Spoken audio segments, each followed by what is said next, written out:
നമസ്കാരം. ജീവിതത്തിൽ നിത്യവും ആവശ്യമായ ഒരു വസ്തു തന്നെയാണ് പണം. പണം ജീവിതത്തിൽ അനിവാര്യമായ കാലമാണ് കലികാലം. ഈ സമയം നിത്യാവശ്യത്തിനായി പോലും പലരും ജീവിതത്തിൽ പണം ലഭിക്കാതെ ബുദ്ധിമുട്ടുകൾ അനുഭവിക്കുന്നവരാകുന്നു. എല്ലാവരുടെയും ആവശ്യത്തിനായി എല്ലാം ദൈവം നൽകിയിട്ടുണ്ട്. എന്നാൽ പലരുടെയും അത്യാഗ്രഹത്താൽ മറ്റുള്ളവർക്ക് ലഭിക്കേണ്ടതായ അർഹമായ കാര്യങ്ങൾ പോലും ലഭിക്കാത്തതായ അവസ്ഥ നമ്മളിൽ പലരും അനുഭവിച്ച് പോരുന്നവരാകുന്നു. ഇതിനാൽ പലപ്പോഴും പെട്ടെന്ന് ഒരു അത്യാവശ്യം വരുമ്പോൾ പണം ഇല്ലാത്തതിനാൽ നെട്ടോട്ടമോടേണ്ടി വരുന്നതാകുന്നു.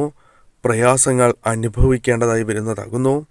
ഇത്തരം സന്ദർഭങ്ങളിൽ പെട്ടെന്ന് പണം ലഭിക്കുവാൻ, അത് ലോൺ പാസ്സാകാനോ കടം വാങ്ങിയവർക്ക് തിരികെ പണം നൽകുവാനോ അങ്ങനെ എന്തായിരുന്നാലും പെട്ടെന്ന് പണം കയ്യിലേക്ക് വന്നു ചേരുവാൻ ഈ കാര്യം ചെയ്യാവുന്നതാണ്.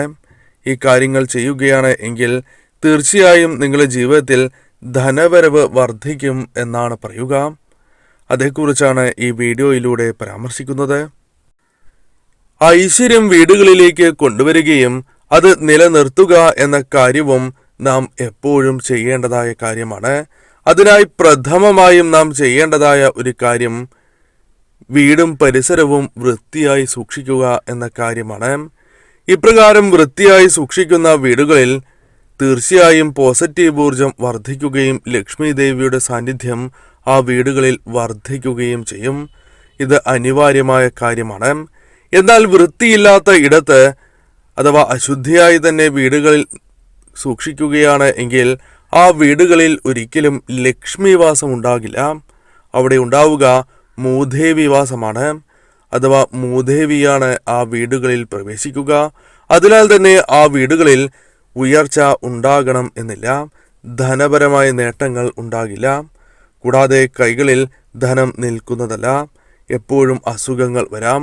അതല്ല എങ്കിൽ എപ്പോഴും കൈകളിൽ വരവിനേക്കാൾ ഇരട്ടി ചിലവ് വന്നു ചേരും. ഇത്തരം പ്രശ്നങ്ങൾ മൂദേവി സാന്നിധ്യത്താൽ വീടുകളിൽ വന്നു ചേരുന്ന പ്രധാനപ്പെട്ടതായ ചില കാര്യങ്ങൾ തന്നെയാണ്. അതിനാൽ വീടും പരിസരവും വൃത്തിയായി തന്നെ എപ്പോഴും സൂക്ഷിക്കുക. കേടായ വസ്തുക്കൾ ഒരിക്കലും നിങ്ങൾ വീടുകളിൽ സൂക്ഷിക്കുവാൻ പാടുള്ളതല്ല. ആദ്യമായി നാം ചെയ്യേണ്ടത് അവ ശരിയാക്കാൻ പറ്റുമോ, അത് നന്നാക്കിയെടുക്കുവാൻ പറ്റുമോ എന്ന കാര്യമാകുന്നു. നന്നാക്കുവാൻ സാധിക്കുന്നവ അപ്രകാരം നന്നാക്കിയെടുക്കുക. അത്തരത്തിൽ സാധിക്കുന്നില്ല എങ്കിൽ വീടുകളിൽ നിന്നും അവ ഒഴിവാക്കുക എന്ന കാര്യമാണ് ചെയ്യേണ്ടത്. ഇങ്ങനെ കേടായ വസ്തുക്കൾ വീടുകളിൽ ഇരിക്കുന്നത് വലിയ തരത്തിലുള്ള ദോഷം ആ വീടുകളിലേക്ക് കൊണ്ടുവരും എന്ന കാര്യമാണ് ഓർക്കേണ്ടത്. കടം വന്നു ചേരും. വരവിനേക്കാൾ ഇരട്ടിയായി തന്നെ ചെലവ്. ഇത് നിത്യസംഭവം എന്നോണം വീടുകളിൽ ഉണ്ടാകുന്നതായ കാര്യമാകുന്നു.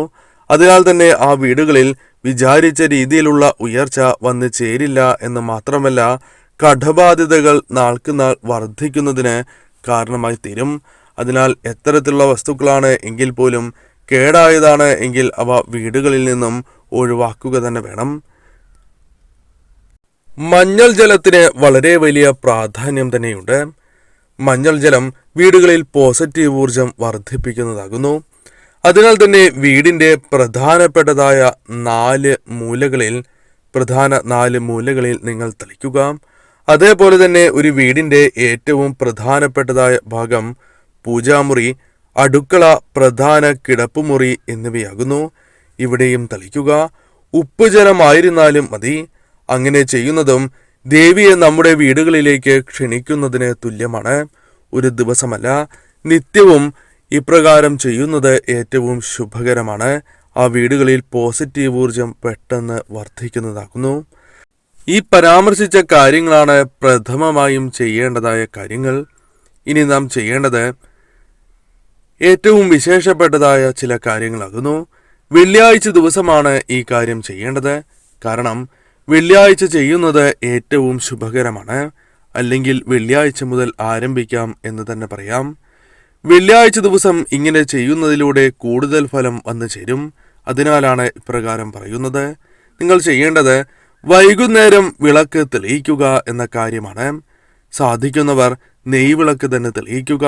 ഭദ്രദീപം വിട്ട് വിളക്ക് തെളിയിക്കുന്നത് അഥവാ ഭദ്രദീപം വീടുകളിൽ തെളിയിക്കുന്നത് ഏറ്റവും ശുഭകരമാണ്.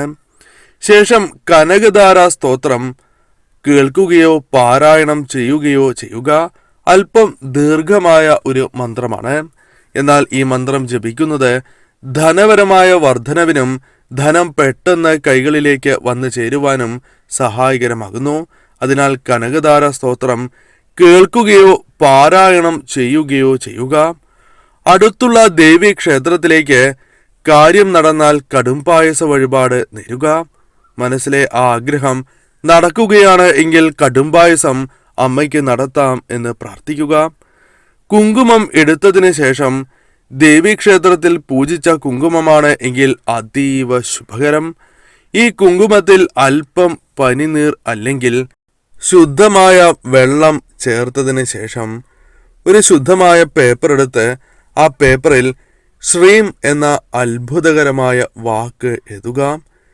ഈ പേപ്പർ പണം വയ്ക്കുന്ന ഇടത്ത് സൂക്ഷിക്കുക എന്ന കാര്യമാണ് ചെയ്യേണ്ടത്.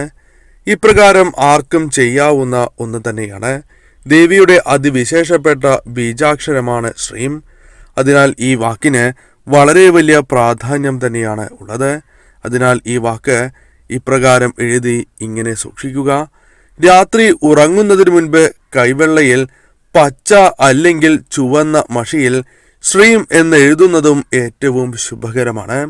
ഇതും ഏവർക്കും ചെയ്യുവാൻ സാധിക്കുന്നതായ കാര്യമാകുന്നു. എന്നാൽ കിടക്കുന്നതിന് മുൻപ് കൈയും കാലും മുഖവും കഴുകി ശുദ്ധിയായതിനു ശേഷം ഇപ്രകാരം ചെയ്യുന്നതാണ് ഏറ്റവും ശുഭകരം. ആ കാര്യം പ്രത്യേകം ഓർക്കുക. സ്ത്രീകളാണ് എഴുതുന്നത് എങ്കിൽ ഇടത്തെ കൈയിലും പുരുഷന്മാർ വലത്തെ കൈയിലും എഴുതുക. ദേവിയുടെ അതിശക്തമാർന്ന വാക്ക് മറക്കാതെ തന്നെ ഇപ്രകാരം എഴുതി അല്ലെങ്കിൽ വിളക്ക് തെളിയിക്കുന്ന അവസരത്തിൽ മുൻപ് പരാമർശിച്ചതുപോലെ ചെയ്യുകയാണ് എങ്കിൽ പെട്ടെന്ന് തന്നെ അവരുടെ ജീവിതത്തിലേക്ക് ഫലങ്ങൾ വന്നു ചേരും എന്ന കാര്യമാണ് ഓർക്കേണ്ടത്. കൂടാതെ മറ്റൊരു പ്രധാനപ്പെട്ടതായ കാര്യം കൂടി ചെയ്യുക. ഇപ്പോൾ നിങ്ങൾ മനസ്സിൽ വിചാരിച്ചതായ ആ കാര്യം നടക്കുകയാണ് എങ്കിൽ, നടന്നു കിട്ടുകയാണ് എങ്കിൽ കുടുംബക്ഷേത്രത്തിലേക്ക് അല്പം പണം, അത് സാധിക്കുന്നതായ പണം, അത് 1 രൂപയാണ് എങ്കിൽ പോലും മതി, അത് നൽകുക. ഉടനെ തന്നെ ദർശനം നടത്തുവാൻ സാധിക്കാത്തവർ പൂജാമുറിയിൽ തന്നെ ഈ പണം സൂക്ഷിക്കുക. വളരെയധികം സമയം ഇത് സൂക്ഷിക്കരുത് എന്ന കാര്യം ഓർക്കുക. അല്പസമയം സൂക്ഷിക്കാം. അതിനുശേഷം തീർച്ചയായും ഭണ്ഡാരത്തിൽ സമർപ്പിക്കുക. നടയിൽ വെച്ച് പ്രാർത്ഥിച്ചാലും ശുഭകരം തന്നെയാണ്. കൂടാതെ ഈ സമയം തീർച്ചയായും മാല നിങ്ങൾക്ക് സമർപ്പിക്കുവാൻ സാധിക്കുന്നുണ്ട് എങ്കിൽ മാല വഴിപാട് ചെയ്യുന്നതും ഏറ്റവും ശുഭകരം തന്നെയാകുന്നു. കൂടാതെ ഈ സമയം വീടുകളിൽ നിന്നും പുഷ്പം കൊണ്ടുപോയി കുടുംബക്ഷേത്രത്തിൽ സമർപ്പിക്കുന്നതും ശുഭകരമാണ്. വിശേഷപ്പെട്ടതായ പുണ്യപുഷ്പങ്ങൾ വീടുകളിൽ നിന്നും ക്ഷേത്രത്തിൽ സമർപ്പിക്കാവുന്നതുമാണ്.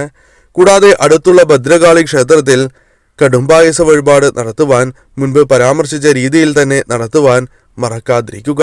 ഈ കാര്യങ്ങൾ ചെയ്യുന്നതിലൂടെ നിങ്ങളുടെ ജീവിതത്തിൽ നടക്കേണ്ട ചില കാര്യങ്ങൾ തടസ്സങ്ങൾ കൂടാതെ നടക്കും. ജീവിതത്തിൽ ആഗ്രഹങ്ങളുണ്ട് എങ്കിൽ ആഗ്രഹ സാഫല്യത്തിനും ധനപരമായ നേട്ടങ്ങൾക്കും ശുഭകരമാണ് എന്ന കാര്യവും ഓർക്കുക.